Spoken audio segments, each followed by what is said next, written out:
श्री दत्तप्रबोध अध्याय 43. भर्तृहरीला गोरक्षनाथांचा उपदेश. अध्यायाला सुरुवात करूयात. राजा भर्तृहरी श्री गोरक्षनाथांना अनन्य भावानं शरण गेला आणि कळवळून म्हणू लागला, नाना विषय रूपांच्या दृढ बंधनात मी स्वतःला बांधून घेतलं होतं. विषय उपभोगातच मी धन्यता मानली. पंचेंद्रियांनी फक्त भोग घेण्याचं काम मी केलं. देवता अर्चन माझ्या हातून कधीच घडलं नाही. मी तीर्थाटन केलं नाही. पुराण प्रवचन कीर्तन कधी ऐकलं नाही. माझ्या हातून परोपकार घडला नाही. मी धर्माधर्मांचा चुकूनही विचार केला नाही. संतांचा आदर सत्कार माझ्याकडून झाला नाही. यजन याजनात मी कधी गुंतलो नाही. अध्ययन अध्यापनात गोरफटलो नाही. गो ब्राह्मणांच्या हितासाठी मी झटलो नाही. यज्ञदानात मशगूल झालो नाही. पुण्य संचयाचं कुठलंच साधन मी पुण्यपंथासाठी वापरलं नाही. माझ्या हातून आज तागायत फक्त पापाचरण घडलं. माझ्यासारख्या अधमाला नरकाची जागा योग्य आहे. जे जे कर्म मी केले ती भोगणं आता भाग आहे.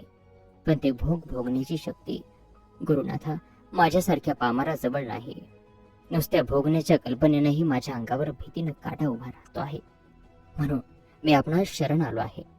मी कितीही अन्यायी अपराधी अधम असलो तरीही सुखविश्रामा केवळ तुझ्या कृपेनं माझ्या या पापराशींचा नाश होईल.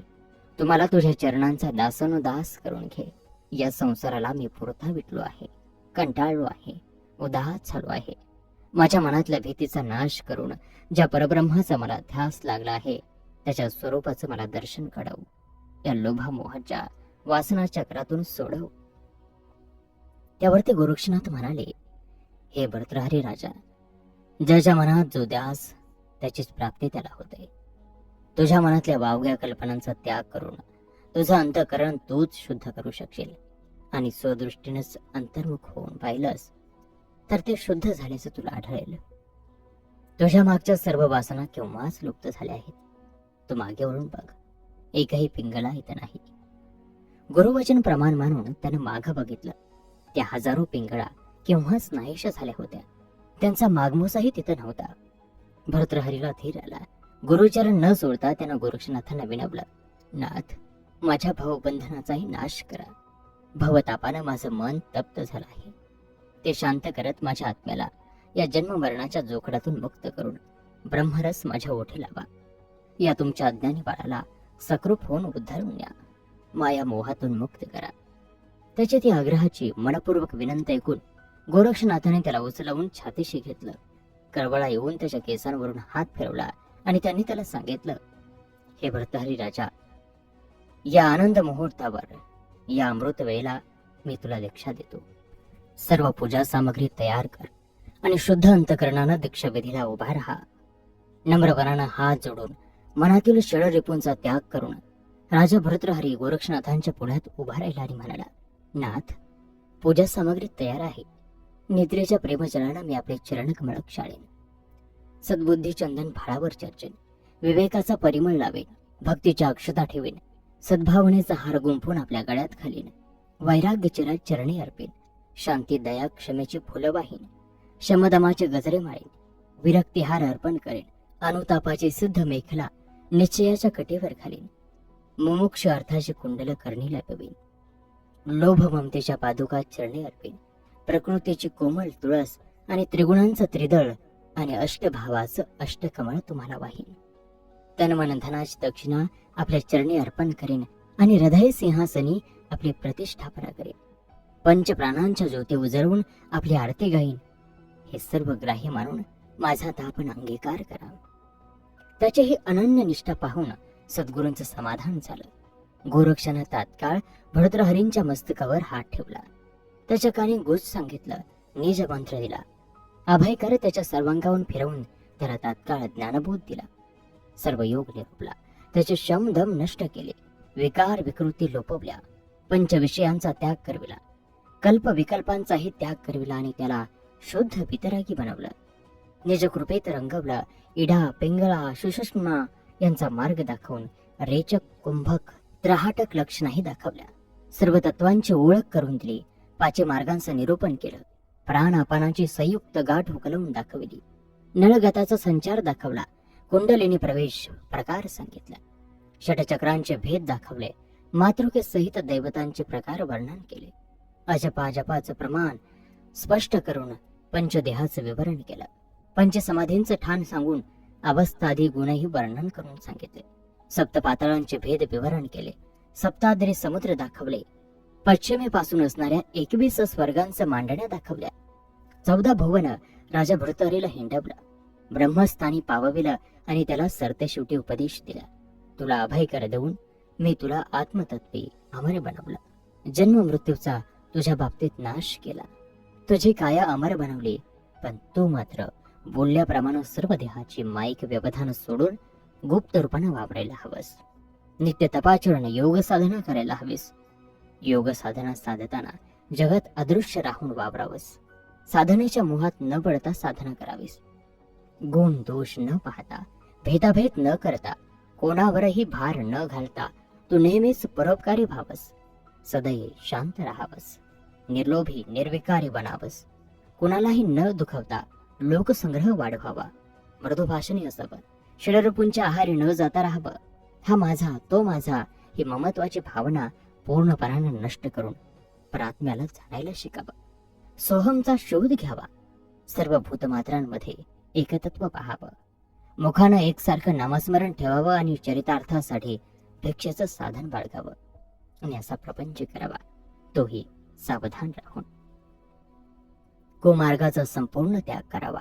विवेक वैराग्य अंगी बाणवून परोपकारार्थ जीवन कंठावस. येणाऱ्या संकटाला धैर्यानं तोंड द्यावं. जे जे भोगावं लागतं, सोसावं लागतं, ते परमेश्वर अर्पण असं मानून भोगावं, म्हणजे त्याची झळ कमी होते. सर्व तारक ईश्वराचं सहाय्यही मिळतं. आयुष्यात चुकूनही परस्त्री आणि परधनाचा लोभ धरू नये. गोरक्षनाथाने भृतहरीला असा सर्वार्थपूर्ण उपदेश केला. भृतहरीनं तो मीनमानसे साठवला. गुरुला 3 प्रदक्षिणा घातल्या. राजाला गुरुबोधाबरोबरच गोरक्षनाथांनी भूषण बाणही अर्पण केले. हातात झोळी दिली आणि सांगितलं की राजा, तुला तापसाचा वेश मी दिला आहे. तुला उपदेश दिला, पण तापसाला साधेसं वर्तन तुझ्या हातून घडायला हवं. त्यासाठी तसा जगण्याचा अनुभव तू घ्यायला हवास. म्हणून मनातल्या मनात सगळ्या लाजलाजीच्या कल्पना तू दूर भिरकावून तू तुझ्या नगरातून भिक्षा मागून आण. या नगरात भिक्षा मागताना तू राजा म्हणून वावरू नकोस. एक अनोळखी वैरागी विरक्त संन्यास म्हणून वावर आणि मिळेल ती भिक्षा दारोदार फिरून आण. गुरुच्या आज्ञा शिरसावंदी मानून त्यांच्या चरणांचे धूळ मस्तकी लावून आदेश असं म्हणत राजा भृतहरी निघाला.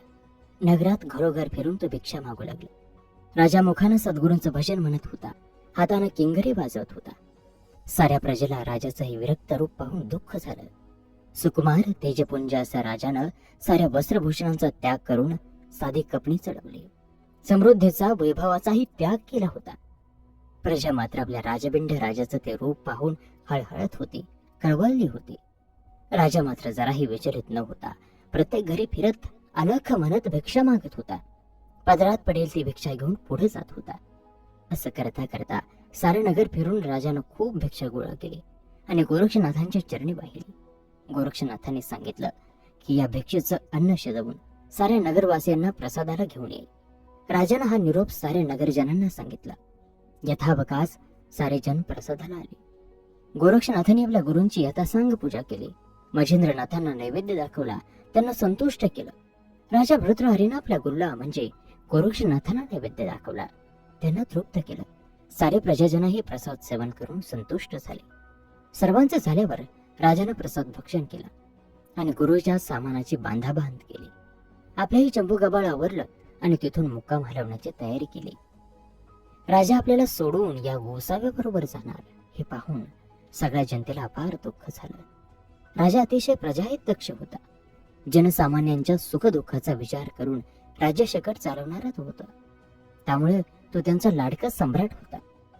एखाद्या पित्याच्या कनवाळूपणानं त्यानं आपल्या प्रजेचं पालनपोषण केलं होतं. राजा आपल्याला सोडून जाणार ही कल्पनाच प्रजेला सहन होणारी नव्हती. जेव्हा गोरक्षनाथांनी आपला मुक्काम हलवला आणि राजालाही आपल्या बरोबर चालण्याची आज्ञा केली, तेव्हा तर सारी प्रजा मुसमुसून रडू लागली, आक्रंदून उठले. प्रत्येकाने गोरक्षनाथांच्या पायाला मिठी घातली आणि साकडं घातलं की आमच्या राजाला घेऊन जाऊ नका, आम्हाला पोरकं अनाथ करू नका, आणि आमचंही ऐकायचं नसेल तर आधी आमचे प्राण घ्या. आणि मग राजाला बरोबर न्या. सगळ्यांनी गोरक्षनाथांची आणि मच्छिंद्रनाथांची वाट अडवली होती, रोखून धरली होती. जमावतून घोषणा येत होत्या, आमचा राजा आम्हाला परत द्या. राजाची पावलं हे प्रजेचं प्रेम पाहून अडखळत होते.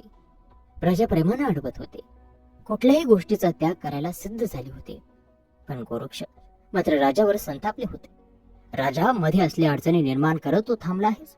अजूनही तुला राज्याचा वैभवाचा मोह सोडत नाही, तर तू इथंच थांब, माझी वाट अडवू नको. महाराज, मला कसलाही मोह नाही, फक्त आहे तो आपल्याच चरणांचा मोह. आपल्या पाठोपाठ मीही येतोच आहे, पण इतक्या लोकांचं मन मोडून मी कसं काय करू ते आपणच मला सांगा. मधला मार्ग आपणच काढा. राजा, तुझ्या प्रजेचं हे तुझ्यावरचं अलोट प्रेम पाहून मीही थक्क झालो आणि म्हणून तुला सांगतो, नगर सोडून न जाता नगराच्या बाहेर शिबरेच्या तटी एका गुंफेत तू साधनेला बस आणि तुझी साधना, तुझी तपस्या तू पूर्ण कर. आमचा आशीर्वाद तुझ्या पाठीशी आहे. त्यामुळे तुझ्या प्रजेलाही तुझा आधार राहील आणि तुझे उपासनाही चालू राहील. जो ज्ञानबोध मी तुला दिला त्याप्रमाणे तू वाग. यथायोग्य वेळी मी तुझी भेट घेईनच. असं म्हणून मच्छिंद्रनाथांना आपल्या बरोबर घेऊन राजा भद्रहरीचा निरोप घेऊन गोरक्षनाथ निघाले. सारी प्रजा त्यांच्या या निर्णयानं खूप खुश झाली. आणि याबरोबर श्री दत्तप्रबोध ग्रंथातील हा 43वा अध्याय या ठिकाणी समाप्त होत आहे. उर्वरित कथा पुढील अध्यायात. तोपर्यंत नमस्कार, धन्यवाद. श्री गुरुदेव दत्त.